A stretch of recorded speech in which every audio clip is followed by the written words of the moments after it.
Sometimes you hear about a life, a story, and it stays with you. A name, maybe, that seems to hold a deeper meaning. Welcome to the Deep Dive. Today, we're exploring the absolutely extraordinary life of George Hogg. He was a British journalist, a humanitarian, in his journey through wartime China.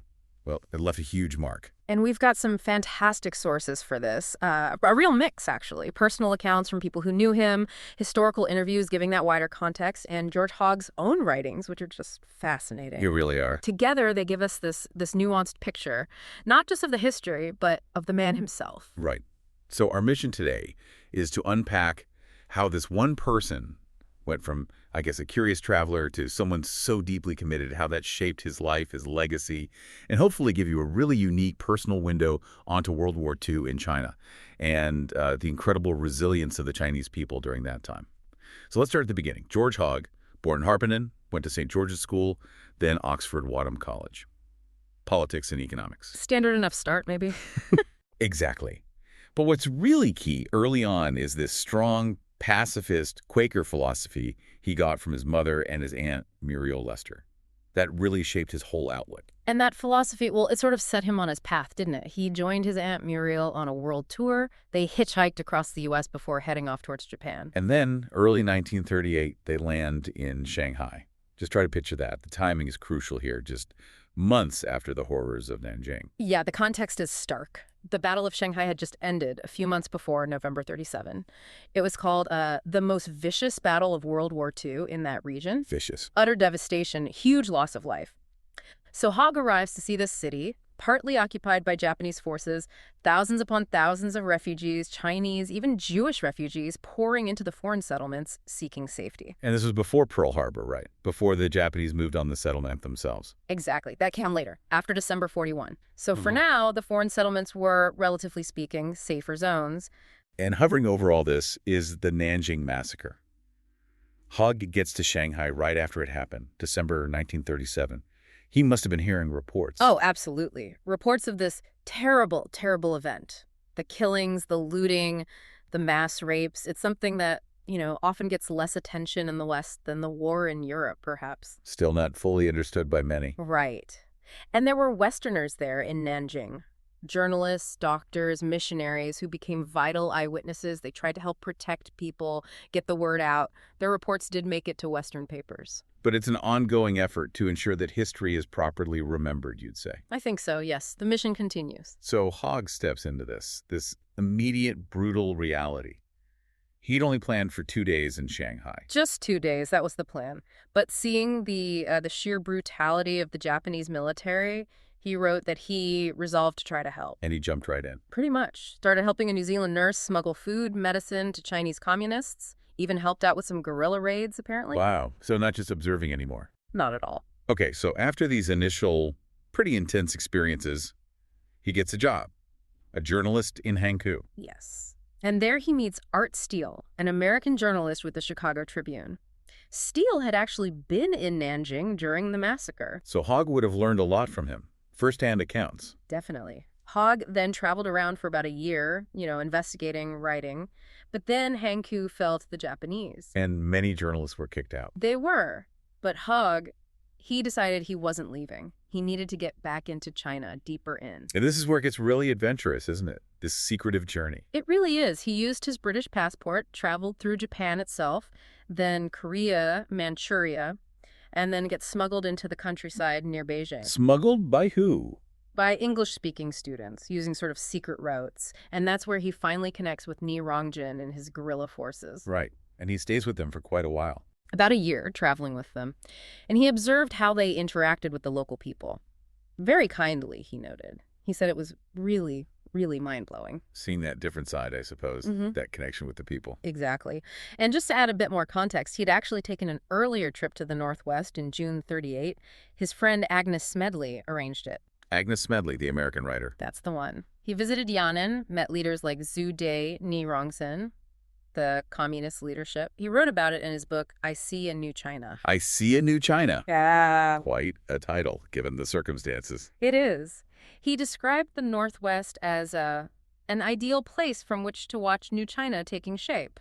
praised the amazing adaptability of the Chinese people. So after that year with the guerrillas, he shifts gears again. Yes, he joins the Chinese Industrial Cooperatives, the CIC, in a place called Baoji, and he's really impressed by the founder, Bailie. Ah, Bailie, the New Zealander, described as tough but very bright. That sums him up pretty well. Ali started this gung-ho movement, gung-ho meaning work together, And why was this movement so vital then?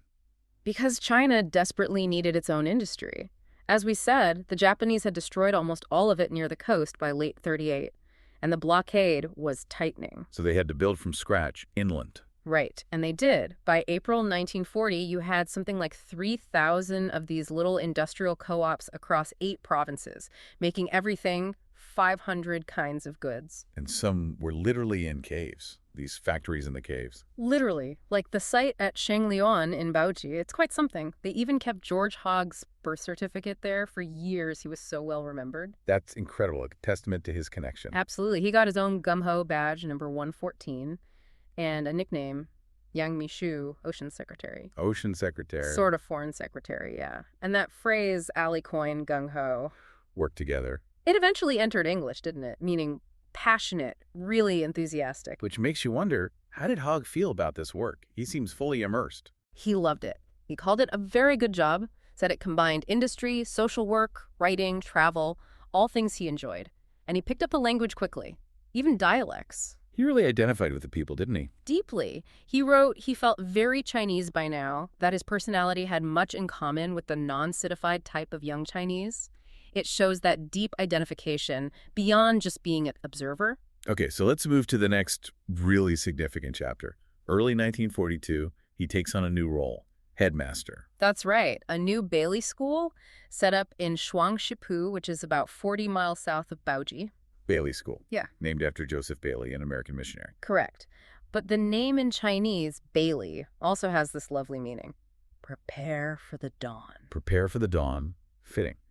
And what was the idea behind this school? It wasn't just a standard technical school. No, not at all. The philosophy was, as Hogg put it, get 'em young, get 'em from tough backgrounds. The goal was for these kids to see the school and the CIC movement as their real home, their family. Building a future for them? Exactly. Hogg described Shuangshipu itself as this amazing little village. It had modern things like a small power plant, a hospital, but the people were still terribly poor. And the co-ops were helping there too. Oh, yes. Raising living standards. They even wove hundreds of thousands of woolen blankets for the Chinese army in those co-ops. And this is where something deeply personal happens for Hogg, isn't it? The adoption. It is a really touching part of his story. He adopted 4 boys there in Shuangshipu. How did that come about? He knew their father, who was an early communist. The father was facing a political danger, basically, so he asked George to look after his family. And George just stepped up. He did. Referred to them always as my sons. Wrote about how they were becoming very tough and would be a credit to my old age. It just shows that commitment beyond the job. That's really quite moving. He seemed to create a real home there, called it our place in the country, said it was calm, relatively safe from bombing. He wrote funny stories about the boys always coming over to look at the strangely funny foreigner. He taught them English, nursery rhymes. And they went on to have good lives. Very successful careers, it seems. An electrical engineer with patents, a mining engineer, an agronomist. That last one, the agronomist, is apparently still alive today. Over 90, still sharp. Amazing legacy right there. But the war wasn't over. The threat was still there. Very much so. Even back in 42, Hogg and Bailie were already thinking they might have to move the school. The Japanese were pushing west. And eventually they had to. Yes. In November 1944, the Japanese had taken Luoyang several months earlier. The threat was getting closer. So George Hogg and his Bailie schoolboys began this incredible migration. The journey to Shandan. To Shandan in Gansu province, 750 miles away. Hogg himself called it the Little Long March. The Little Long March. And it was incredibly dangerous, wasn't it? He even got arrested. He did. He was trying to stop the Nationalist Army from press-ganging his students, forcing them into service. He stood up to them and got arrested for it. Shows his courage. So what was this trek actually like? Can you paint a picture for us? Just imagine. It was winter, the worst winter in many, many years, according to accounts. They were crossing frozen rivers. Sometimes lorries broke through the ice. Walking for months over snow-covered mountains. Wearing what? Proper boots? Grass sandals? Often. Unbelievable hardship. But interestingly, Everywhere they went, every village, they were met with warmth, respect, kindness. Really?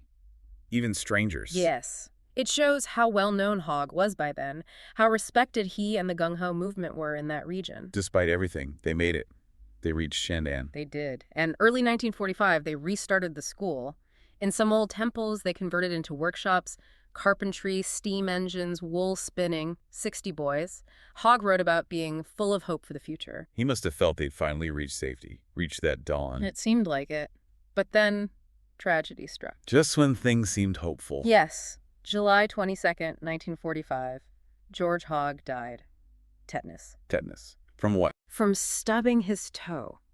A simple injury. Stubbed his toe playing basketball with the boys. Got infected. Tetanus. Oh, how unbelievably tragic. And the timing. The timing is just gut-wrenching.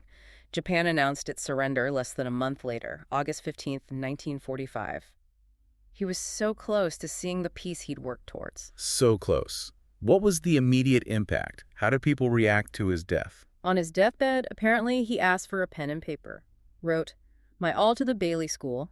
His final thoughts were for them. His commitment right to the end. Absolutely. Riwi Ali wrote this really moving account of the funeral. Hone being carried by the very boys he'd worked with, the boys he'd led on that incredible march.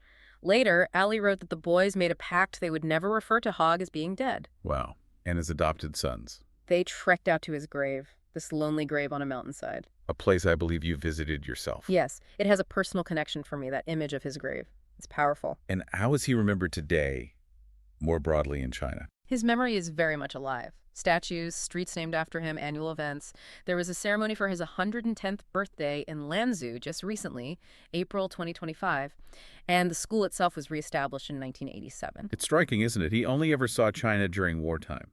Yet his book title, I See a New China. Exactly. He saw past the immediate poverty and suffering and war and destruction, as he put it. He saw the spirit of the people. He saw the potential. And looking at China now. Well, the People's Republic, founded in 1949. Life expectancy has roughly doubled since Hogg's time, second largest economy in the world. Literacy is near universal. A huge contrast to when he found his students were total illiterates. A massive contrast. And I think Hogg's vision, that new China, was about seeing the people themselves, working, striving, building towards that future, even in the midst of chaos. It really does bring home why he stayed, doesn't it? That humanitarian impulse. He felt he had no option. He did. He felt compelled to help, and ultimately he gave everything. His life for the people of China, it's humbling. His story, this blend of journalism and deep humanitarianism, it's really captured people's hearts. It truly has. And you know, his story also shines a light on something important. China's role in World War II is often overlooked in the West, or at least not fully appreciated. Definitely. Understanding someone like George Hogg, his experiences, his sacrifices, it helps build empathy, I think, bridges between people. His dedication resonated so deeply there. And his story even made it to film. Yes, The Children of Huangxi.